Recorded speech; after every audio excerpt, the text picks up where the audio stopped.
అటుగా ఫైట్ ఫైవ్లో final story చూద్దాం. ఎండాకాలం అంటేనే మండేకాలం, కాకపోతే ఇప్పుడు ఇంకా ఎక్కువైంది ఈసారి. మరికొద్ది రోజుల్లో తెలంగాణలోకి నైరుతి రుతుపవనాలు ప్రవేశించే అవకాశం ఉన్నా కూడా ఎండల మంట ఏమాత్రం తగ్గడం లేదు.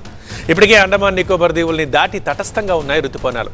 అయితే వచ్చినా కూడా రాష్ట్రంలో ఎల్నినో ప్రభావంతో హీట్ వేవ్ కొనసాగుతుందని అంచనా వేస్తోంది వాతావరణ శాఖ.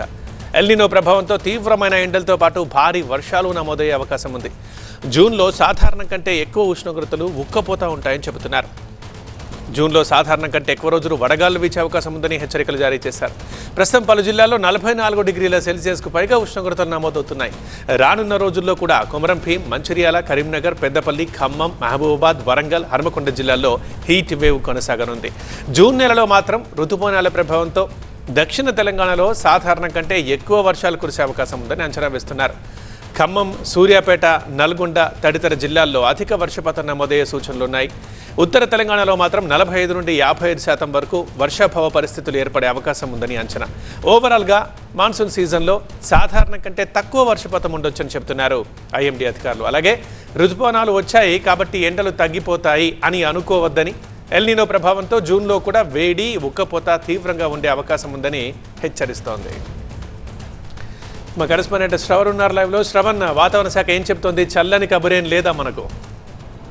ఖచ్చితంగా చల్లని కబురు లేదనే చెప్పుకోవాలి. ఎందుకంటే సాధారణంగా ఈ జూన్ 1కి 4 రోజులు అటు ఇటుగా 4-5 రోజులకు అటు ఇటుగా ఋతుపవనాలు కేరళ తీరాన్ని తాకుతాయి. కానీ 26వ తారీఖు తర్వాత ఈ నైరుతి ఋతుపవనాలు అండమాన్ నికోబార్ దీవులను తాకి తర్వాత 4-5 రోజులకు కేరళ తీరం, దాని తర్వాత 1-2 రోజుల్లో తెలంగాణ తీరాన్ని తాకుతాయి. 26వ తారీఖు అనుకున్నట్టుగానే నైరుతి ఋతుపవనాలు అండమాన్ నికోబార్ దీవులను తాకినా కూడా ప్రస్తుతం అనుకూలమైన వాతావరణ పరిస్థితులు లేకపోవడంతో ఈ నైరుతి ఋతుపవనాలు అనేవి చాలా తటస్థంగా ఉన్నాయి. కేరళ తీరాన్ని కూడా ఇంకా తాకలేదు.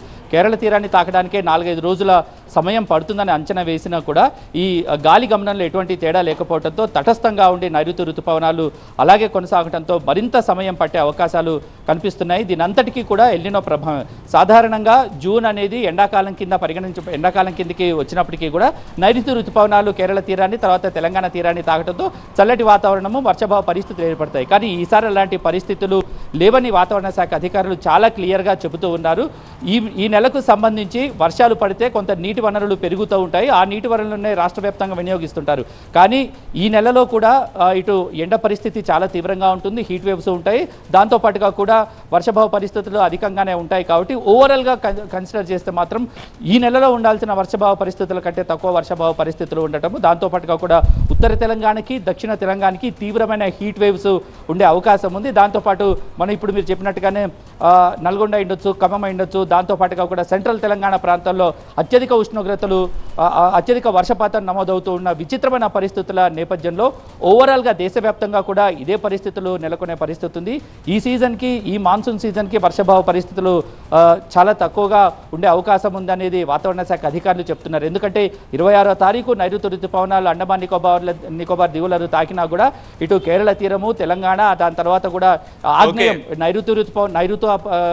నైరుతి భాగం లేదా ఆగ్నేయ భాగం, 2 భాగాల్లో మేఘాలు తటస్థంగా ఉండటంతో మరింత సమయం పట్టే అవకాశం ఉంది.